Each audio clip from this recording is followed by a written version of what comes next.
Evolutionary theory. तो जब हम सोशल और कल्चरल चेंज की बात करते हैं तो डिफरेंट थ्योरीज जो डेवलप हुई हैं इस हवाले से। तो जो एवोल्यूशनरी थ्योरी है, that is that is very very important, very very predominant regarding the social and cultural change, उसको समझने के लिए। क्योंकि एवोल्यूशन के ऊपर काम करने वाले वो थेरिस्ट हैं, वो सोशियोलॉजिस्ट हैं जिन्होंने सोशियोलॉजी के सब्जेक्ट को बुनियादें प्रोवाइड की, जिन्होंने फाउंडेशन, जिन्होंने बेड रॉक दी सोशियोलॉजी को। तो उन्होंने एवोल्यूशन के ऊपर काम किया। तो इसलिए एवोल्यूशन और एवोल्यूशनरी थ्योरी दोनों कॉन्सेप्ट को समझने की जरूरत है। तो evolutionary theory consider social change as linear progress and development. तो एवोल्यूशनरी थ्योरी वाले ये समझते हैं कि जो सोशल चेंज है वो एक लाइन में आगे मूव करती है, कोई एक लीनियर वे से प्रोग्रेस और डेवलपमेंट, यानी कौमें आगे जाती हैं, मुआशरे आगे जाते हैं, कम्युनिटीज आगे जाती हैं, या वक्त आगे बढ़ता है तो ये एक यूनिलीनियर लाइन में मूव करती है, एक लाइन के हिसाब से मूव करती हैं, हैपैजर्ड वे से या कोई और साइक्लिक वे से वो मूव नहीं करती हैं। और इसको यूं समझ लें कि हिस्ट्री अपने आप को रिपीट नहीं करती, बल्कि प्रोग्रेस जो है वो आगे एक वन लाइन में मूव करती है। उनका यह ख्याल है कि social change is natural, inevitable and continuous development in a particular direction.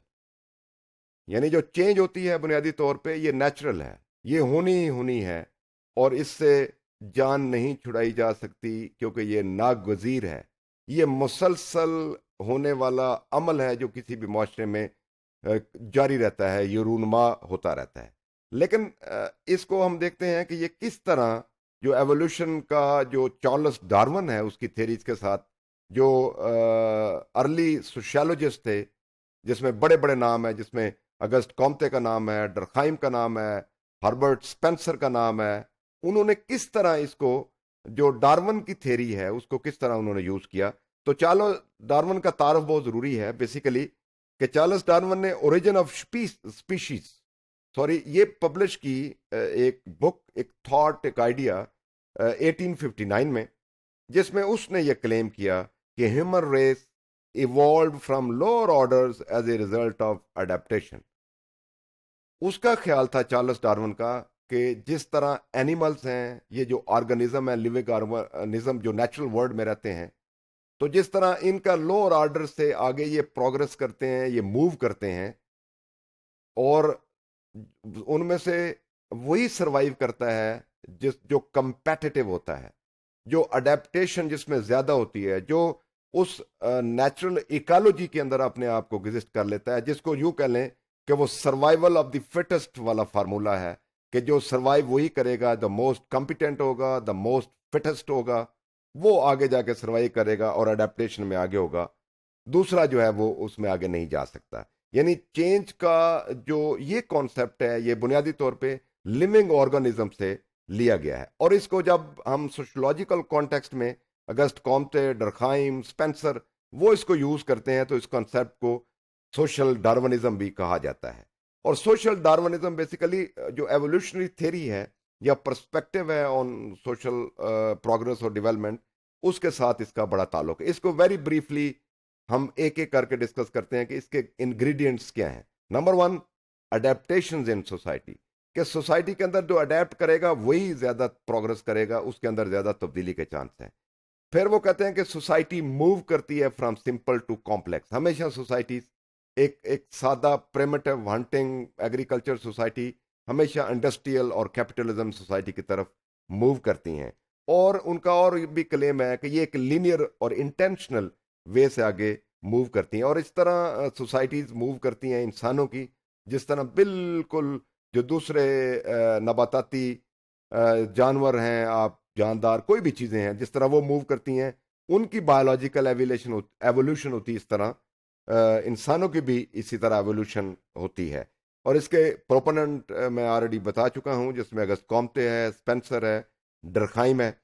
अब इस सोशल डार्विनिज्म को जब इस्तेमाल किया अगस्त कॉम्ते ने, तो उसने कहा कि इंसानी जो हिस्ट्री हमारे पास जो इस चीज की गवाह है कि ह्यूमन प्रोग्रेस जो है वो तीन दर्जों में हुई।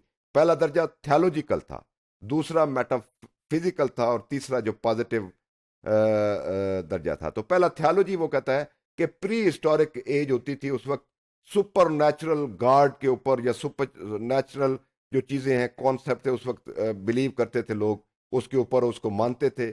और वो जमाना प्री हिस्टोरिक एज है, जिसमें बीसी का जमाना उसको डिक्लेयर करता है। फिर उसके बाद अगला जमाना वो कहता है नंबर टू, उस वक्त metaphysics I, mean philosophy, logic, epistemology, ontology, ethics, उन्होंने उसको रिप्लेस किया, और फिर लोगों ने मंतकी तौर पर, इस्तदलाली तौर पर और दलील के साथ बात करना शुरू की। ये दूसरा दौर वो कहता है।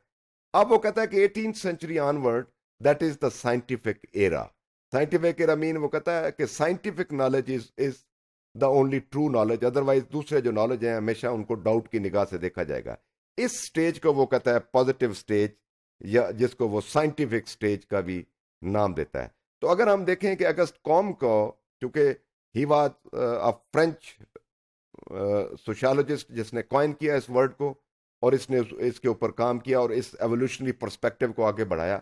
दूसरा जो बिग नेम हम सोशियोलॉजिकल कॉन्टेक्स्ट में देखते हैं वो है डर्खाइम का, क्योंकि डर्खाइम का भी नजरिया यही था कि साइंटिफिक नॉलेज ही अहम नॉलेज है, और साइंटिफिक नॉलेज हमें बताता है कि societies simple to complex move हुई हैं। सोसाइटीज ने अडेप्टेशन के साथ, कंपेटिटिवनेस के साथ, अडॉप्टेबिलिटी थी तो सोसाइटीज आगे मूव की हैं।